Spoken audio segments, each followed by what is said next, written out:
Do you feel trapped in the mental hunger games? Perhaps you think about food so much of the time that you can barely concentrate on anything without being interrupted by food thoughts.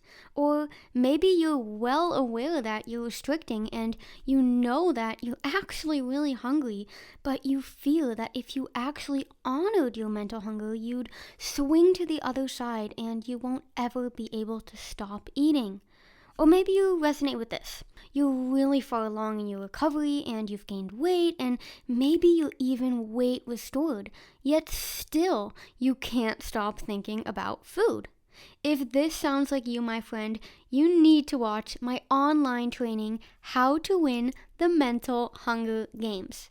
I created this training because I know how confusing it is to be surrounded by all this contradictory recovery advice. Some people are saying food freedom, intuitive eating, you have to honor all your cravings to recover, while others are saying that you need to eat mindfully and you need to relearn what hunger and fullness is so that you can come to realize that your cravings for junk food are just trying to fill an emotional void. I mean, no wonder you're confused. I was too. But thankfully, I found my way to food freedom, and my training is here to help you do the same. It teaches you exactly why you're experiencing mental hunger, regardless of your weight or size. It also explains how to know if it's really hunger and not emotional eating or binge eating. And lastly, you'll learn the number one mistake most people make that actually keeps them stuck in mental hunger. The best part of it all is that this training is 100% free. It's free 99, baby. I just love that one. All you have to do is head over to livelabelfree.com/mental hunger to watch the free training, How to Win the Mental Hunger Games. Now, let's dive into today's episode. Gotta put one foot in front of the other.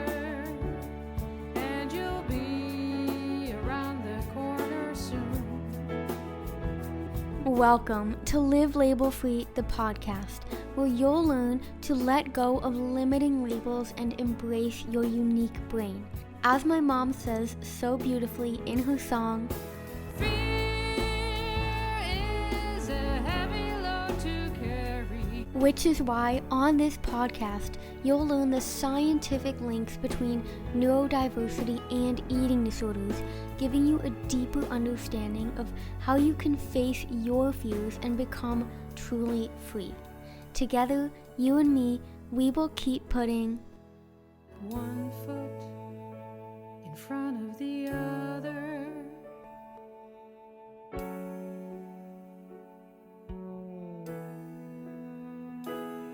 Hello, my friend, and welcome to another Q&A Tuesday. So, as I mentioned a couple episodes back, this Q&A podcast series is a time where I will answer your questions. So, if there's anything specific you ever want me to answer on the Live Label Free podcast, do be sure to let me know by either sending me a DM on Instagram at Live Label Free or sending me a message at livelabelfree.com/contact. Today's question comes from Victoria, who writes, "Hello, Livia. I struggled with disordered eating, non-medically diagnosed, and I am now dealing with extreme hunger, and I have kind of a hard time honoring my extreme hunger because I never completely stopped eating. I was still eating at mealtimes." She says, "I was definitely restricting, but I have a hard time feeling that I quote-unquote deserve extreme hunger ever since my family began not supporting me. I am not trying to change their beliefs because I've tried, but I am trying to see if even if I still ate, it is possible to experience extreme hunger. Thank you so much for all you do. I admire you a lot." Oof, so much to unpack here. Basically, what Victoria is saying is that, well, there are two things.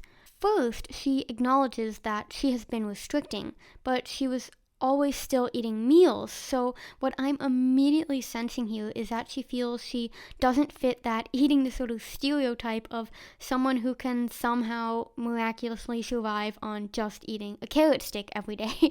I mean, I think we all know that image way too well, whether it be a carrot stick or an apple or a cucumber slice.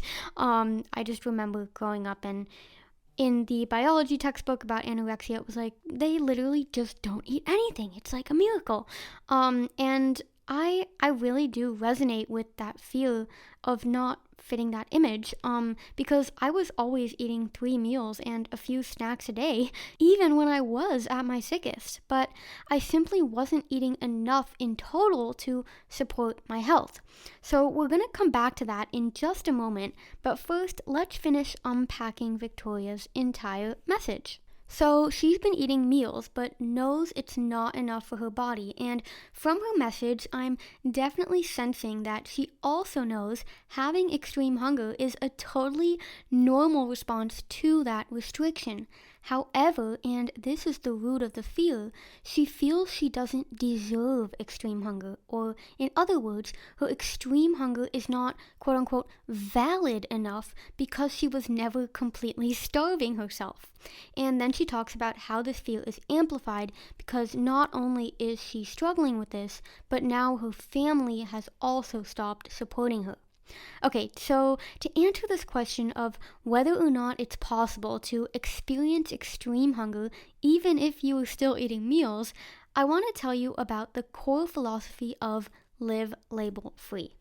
As the name obviously suggests, living label free is all about letting go of labels that limit you from living the life you were born to live. Of course, this is very simply put, and I have a whole module in my course, Extremely Hungry to Completely Satisfied, all about the dangers of labels, and I teach you how to break free from them. But in essence, labels truly are the root of restriction. And when I say restriction, I don't just mean food restriction. I mean restriction in every sense of the word, so including in the metaphysical sense. When you believe you cannot fully recover, what you're actually doing is labeling yourself as someone who cannot fully recover. By attaching this label to yourself, you're taking on the identity of a person that will never fully recover. And the thing about our beliefs, which ultimately form our identity, is that our unconscious mind will act in alignment with those beliefs. So in this example, if you believe you will never recover, you will take actions that confirm that belief, which translates into having the identity of someone with an eating disorder. Or, to give another example unrelated to food or exercise, say you believe you'll never be able to write a book, even though you want to. By believing this, you are labeling yourself as a person who will never be able to write a book. So then what's the consequence of this if you actually really want to write that book? It becomes a self-fulfilling prophecy. As long as you believe that you're not able to write a book, you won't. I mean, what's the point in writing if it's never going to be a success anyways? Now, you may be thinking, Livia, thanks for sharing this. I get it. Labels are dangerous and restrictive, but how the heck does this tie back to whether or not I deserve extreme hunger, even if I still ate meals? Well, let me tell you. What Victoria portrayed in her message was that her extreme hunger isn't valid. Now, I'm sure you can guess what I'm going to say now, and that is that word, valid, is a label that is restricting Victoria in every sense of the word. Because what defines whether or not extreme hunger is valid? Is it someone's past eating behaviors? Is it how, quote unquote, severely, which note, again, is another label, one restricted? Or is extreme hunger, or any type of hunger for that matter, or any type of bodily sensation for that matter, defined by someone's unique needs? To make this a bit more tangible for you, let's unpack the definition of hunger. As defined by the Merriam-Webster Dictionary, hunger is a craving or urgent need for food or a specific nutrient. And the word extreme can be defined as reaching a high or the highest degree, i.e., very great. So, when we put these two terms together, the resulting definition of extreme hunger is a very urgent need for food or specific nutrients. Note here that nowhere in the definition of hunger does it state that someone's hunger is only valid if they haven't eaten for a certain amount of time, nor is it based on the amount of food or the amount of meals someone consumed prior to the onset of said hunger. Hunger is simply a way for humans to acquire food to meet a survival need. So tying this back to eating disorders and restriction and, of course, Victoria's original question, it doesn't matter how long you restricted or how much you were eating. All that matters is that you are hungry now. If you are experiencing high levels of hunger, it's simply because your body needs high levels of food. Even if you were still eating 3 meals and 3 snacks every single day of your eating disorder like I was, if your body was not getting enough energy to support optimal health, you went into energy deficit. And if you are in energy deficit, you will need to consume a lot of food to get out of energy deficit and come back to a state of energy balance. The only reason you find it difficult to honor your hunger is because you have labels and beliefs that clash with doing so. Whether you believe you didn't restrict long enough, you aren't underweight enough, the types of food you're craving are too unhealthy, the list of labels goes on. Continuing to attach your identity to these ultimatums will never make honoring extreme hunger any easier, because your unconscious mind, a mind that is always seeking to support your current identity, it will go against the actions that are necessary to overcome extreme hunger, which, as you know, means eating and resting. I know this is probably a lot more philosophical than you may be used to from me, and maybe a lot more philosophical than recovery content in general, but shifting your mindset to let go of labels really is the key to full recovery, because you cannot take the necessary recovery actions if your mind is prohibiting you from doing so. I'm sure you've heard the phrase, you can't control your thoughts, but you can always control your actions. Well, I believe this phrase is really quite invalidating because it isn't that simple. If your beliefs are so strong, they will inevitably influence your actions. And that's why you cannot recover from disordered eating or anything that goes with that without doing the necessary mindset work. Eating disorders are mental illnesses, meaning they're about shifting your mental state. I mean, of course, eating and resting and doing all the external stuff is really important, but if you're not doing the mental work, the eating and resting won't matter because an eating disorder is not a physical ailment. In the end, the only difference between someone with an eating disorder and someone without an eating disorder is their mindset. It's how they think. It's their thoughts. Because of course their thoughts then influence their actions, and that's why they won't have all these physical ailments, because the way they think, if that's a healthy way of thinking, they will of course take healthy actions for their body. And speaking of thoughts and beliefs, I wanted to touch on one more aspect of Victoria's message, and that is what she said about her parents' beliefs and them no longer supporting her.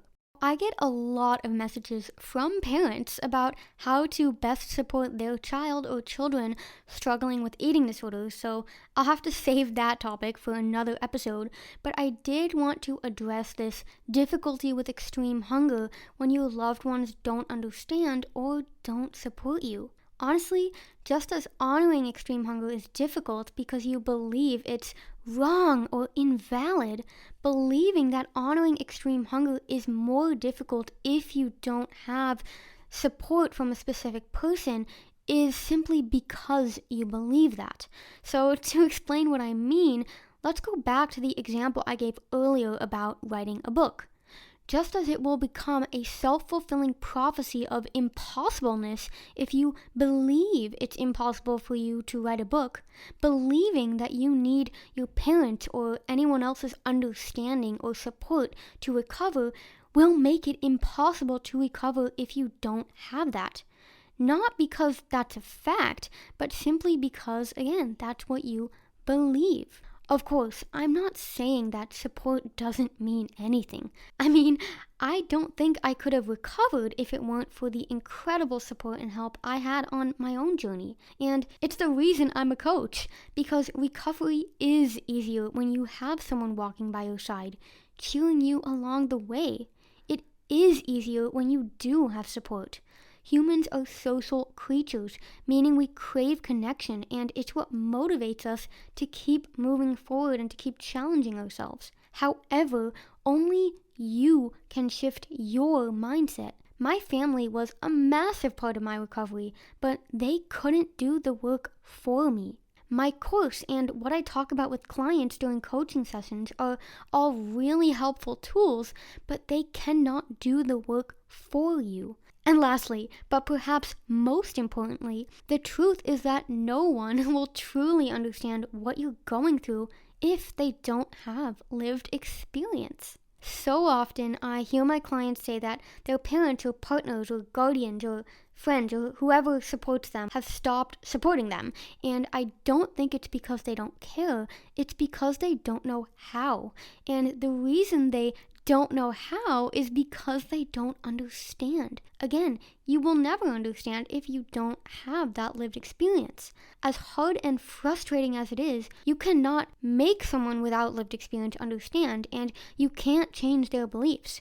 You can only change your own beliefs. You can only shift your own mindset. So now go out there and do the work. Do the work to change your beliefs, to shift your mindset. Do the work to let go of labels so you can finally take the actions you know you need to take. My course, Extremely Hungry to Completely Satisfied, guides you step by step through the entire journey from feeling stuck to feeling free, which you can learn more about on my website at livelabelfree.com. Or if you want to work one-on-one with me and really get that individualized support, you can also find all the details on my website. But if you want a completely free resource to get started and to literally get a taste of what it's like working with me or kind of how I create content, remember that there's always that free training, How to Win the Mental Hunger Games. I hope to see you there soon, or otherwise, I'll chat with you in the next episode. Bye-bye for now. Just one foot in front of the other, and you'll see around the corner soon. This podcast has been recorded by your host, Liv. This podcast has been edited by my small but mighty Live Label Free team, and the beautiful song One Foot in Front of the Other that you are now listening to was written and recorded by my beautiful mom, Louise Alexandra. I am so grateful for my team and everyone who supports Live Label Free. Together, we are always stronger.